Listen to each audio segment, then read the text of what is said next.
कल तुम लोग मैं अभिषेक फ्रॉम एसआर एजुकेशन ट्यूटोरियल। तो फ्रेंड्स, आज अपन बात करने वाले स्ट्रक्चर की। किसकी बात करने वाले?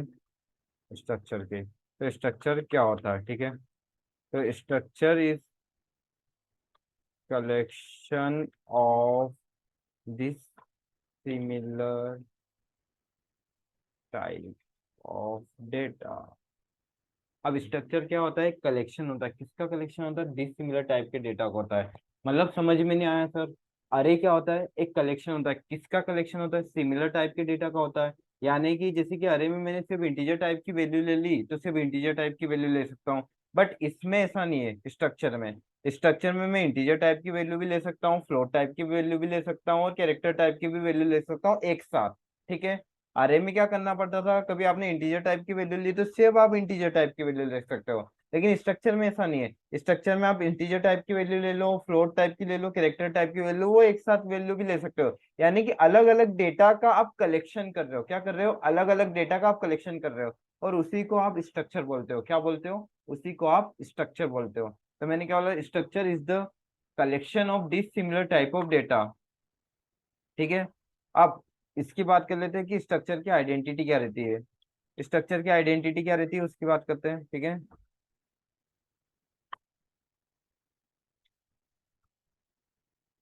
The identity of structure.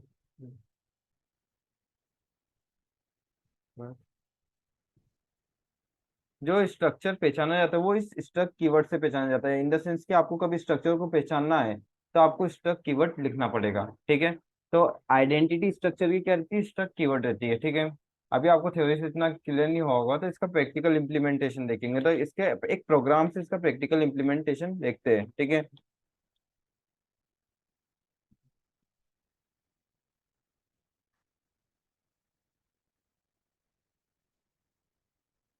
अब सुनना, जो भी स्ट्रक्चर आप बनाते हो वो मेन फंक्शन के ऊपर बनाते हो। आप जो भी स्ट्रक्चर बनाते हो वो क्या बनाते हो? मेन फंक्शन के ऊपर बनाते हो। एक बार स्ट्रक्चर का सिंटेक्स भी देख लेते हैं। सिंटेक्स। सिंटेक्स क्या है स्ट्रक्चर का? स्ट्रक्ट कीवर्ड आएगा, फिर स्ट्रक्चर नेम। क्या आपको स्ट्रक्चर को क्या नाम देना है? ठीक है। Structure name. ठीक है। बस फिर ये ओपन ब्रैकेट और क्लोज ब्रैकेट। और क्लोज ब्रैकेट को आपको सेमी कॉलम से क्लोज करना है। किससे क्लोज करना है? सेमी कॉलम से। इसके अंदर आपके सारे वो आ जाएंगे कि आपको कौन सा डेटा टाइप लेना है, फ्लोट लेना है, इंटीजर लेना है, कौन सा डेटा टाइप लेना है, वो सब आ जाएगा। ठीक है। पूरा कोड आ जाएगा इसके अंदर। चलिए तो इसको करके देखते हैं। तो मैंने क्या बनाया? एक स्ट्रक्ट कीवर्ड बनाया। अब स्ट्रक्चर का नेम, सिंटेक्स क्या बोलते हैं? Structure name. स्ट्रक्चर नेम क्या? मैंने मान लो स्टूडेंट नाम दे दिया। स्ट्रक्चर का क्या नाम दे दिया? स्टूडेंट दे दिया। ठीक है। तो ये देखो सेमी कॉलम सी इसकी ओपन ब्रैकेट हो गई, ओपन बॉडी हो गई, और ये इसकी क्या हो गई? क्लोज बॉडी हो गई स्ट्रक्चर की। अब इसमें याद रखना आप, इसमें आप क्या याद रखोगे कि स्ट्रक्चर में आप सिर्फ डेटा टाइप डिक्लेयर कर सकते हो।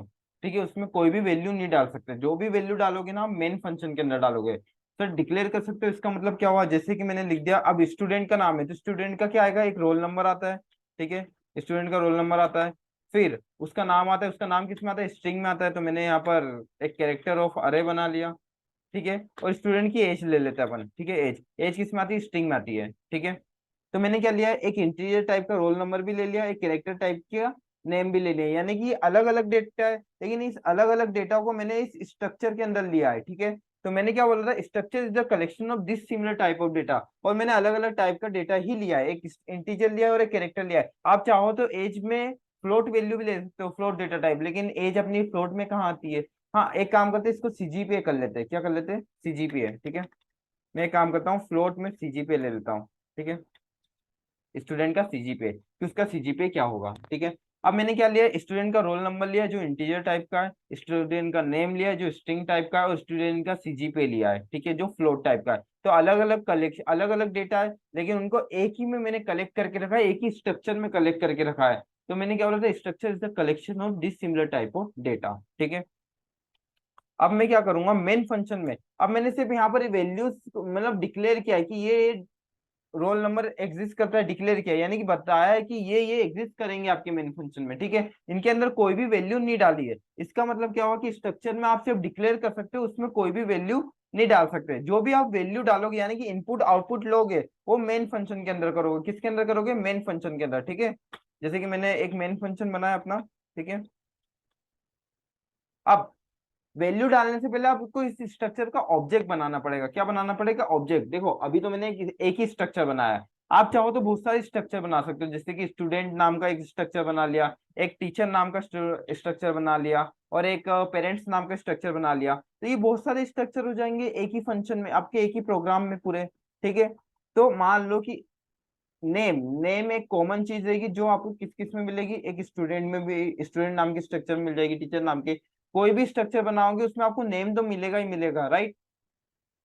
तो मुझे कौन से मतलब इस स्टूडेंट नाम के, स्टूडेंट नाम, एक जो स्ट्रक्चर है, जो स्टूडेंट नाम का स्ट्रक्चर है, मुझे उसकी नेम को एक्सेस करना है। तो वो मैं कैसे करूंगा?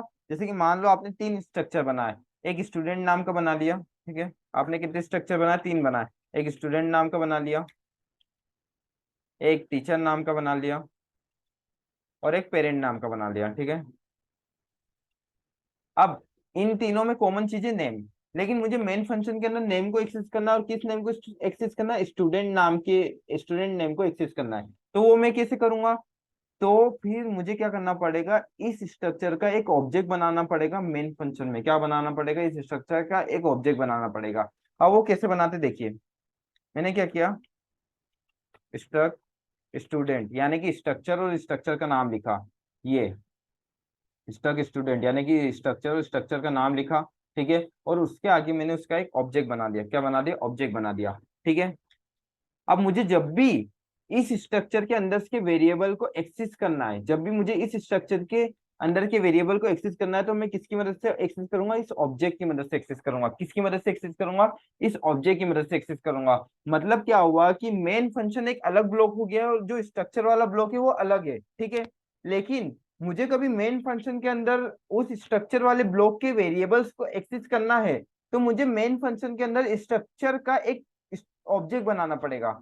उस स्ट्रक्चर का क्या बनाना पड़ेगा? एक ऑब्जेक्ट बनाना पड़ेगा। और उस स्ट्रक्चर के ऑब्जेक्ट से मैं उस मेन फंक्शन के और स्ट्रक्चर के ऑब्जेक्ट से मैं स्ट्रक्चर के अंदर के वेरिएबल को एक्सेस करूंगा, ठीक है। अब जैसे कि मैं यहाँ लिख देता हूँ इंटर द नेम, ठीक है। इंटर द, पहले रोल नंबर लिखते हैं। क्या लिखते हैं? रोल नंबर, ठीक है। Roll number. और सीन, ये रोल नंबर मैं इनपुट करा लेता हूँ यूजर से। अब ऐसे करूंगा तो एरर आएगी। मुझे क्या करना है? ऑब्जेक्ट के नाम से कराना है। ऐसे मैंने लिख दिया रोल नंबर, ठीक है। तो भाई किसका रोल नंबर तू एक्सेस कर रहा है, जरा ये बताएगा? चलो इसको चला के देखते हैं।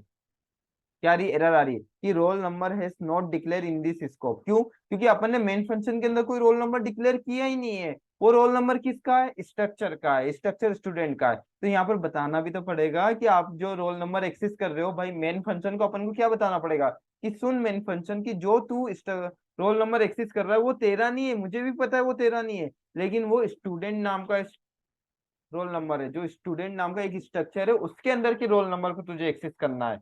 तो भैया उसके अंदर के रोल नंबर को एक्सेस करना है तो उसके ऑब्जेक्ट की मदद से एक्सेस करना है। कैसे मदद एक्सेस करना है? उसके ऑब्जेक्ट की मदद से। तो मैंने क्या किया? S1 डॉट रोल नंबर किया। अब इसको चला के देखते हैं।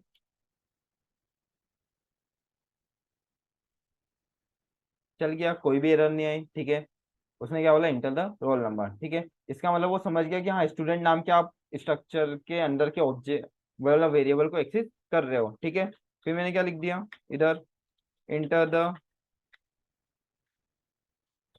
नेम, नेम को एक्सेस करके देखते हैं। सेम। और फिर मैंने क्या लिख दिया? Enter the age,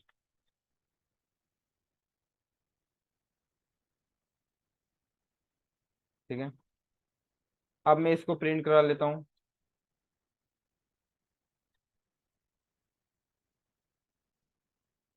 role number are, ठीक है।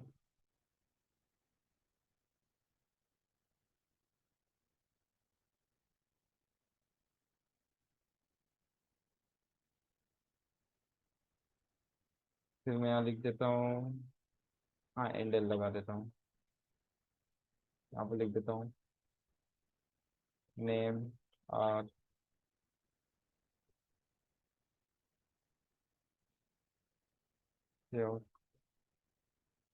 एज, ठीक है। अब देखिए आप कभी आप ऑब्जेक्ट की मदद से इनपुट ले रहे हैं, तो आपको ऑब्जेक्ट की मदद से आउटपुट भी प्रिंट कराना पड़ेगा, नहीं तो आपको एरर आएगी, ठीक है। तो मुझे यहाँ पर क्या करना पड़ेगा, ऑब्जेक्ट की मदद से, यानी कि S1 डॉट रोल नंबर को मैंने यहाँ पर किया है। तो यहाँ पर अपन ने एज नहीं ली ना, CGPA लिया है। तो यहाँ पर CGPA कर लेते हैं, ठीक है।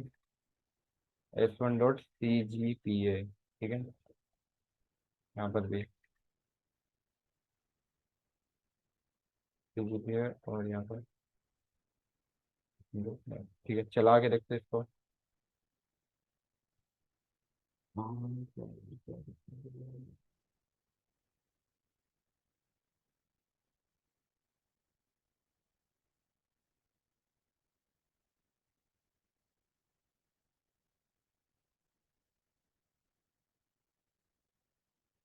क्या रहा है, रोल नंबर मैंने 101 डाल दिया, नेम अभिषेक डाल दिया, एज 19 साल। अभी मेरी वो एज 19 साल है, हाँ ये रियल एज है मेरी। तो ये आ गया, देखो roll number are 101, name are Abhishek, और एज आर 19, ठीक है। ये मेरी रियल एज थी। चलिए, तो अब क्या करते हैं, एक काम करते हैं, जैसे कि आपको यूजर से इनपुट नहीं लेना है, आपको डायरेक्टली डेटा इसके अंदर डालना है, तो आप डायरेक्टली डेटा कैसे डालोगे, इक्वल टू करके, ठीक है। यहाँ पर सेमी कॉलम से क्लोज मैंने, आप डायरेक्टली डेटा डाल सकते हो, ठीक है। ऐसे मैंने डायरेक्टली डेटा डाल दिया, 19 बार। चलो चला के देखते हैं इसको। तो ये देखो डायरेक्टली, अब डायरेक्टली डेटा डालना चाहे तो ऑब्जेक्ट का नाम लिखा और इक्वल टू करके ओपन ब्रैकेट क्लोज ब्रैकेट, और उसमें डायरेक्टली डेटा डाल दिया, आउटपुट आ जाएगा, आपको कोई भी दिक्कत नहीं आएगी। अब मान लीजिए कि आपको ऑब्जेक्ट यहाँ नहीं बनाना है, जैसे कि मुझे यहाँ पर मेन फंक्शन में ऑब्जेक्ट नहीं बनाना है, ठीक है। आपको ऑब्जेक्ट कहाँ बनाना है, पहले इसको ऐसा कर लेते हैं, हाँ ठीक है।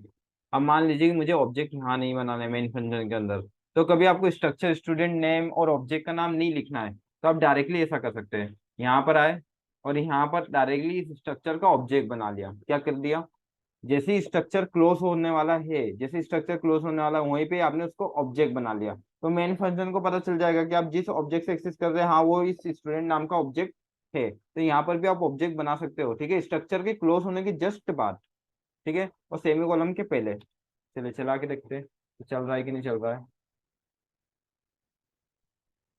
चल रहा है, 101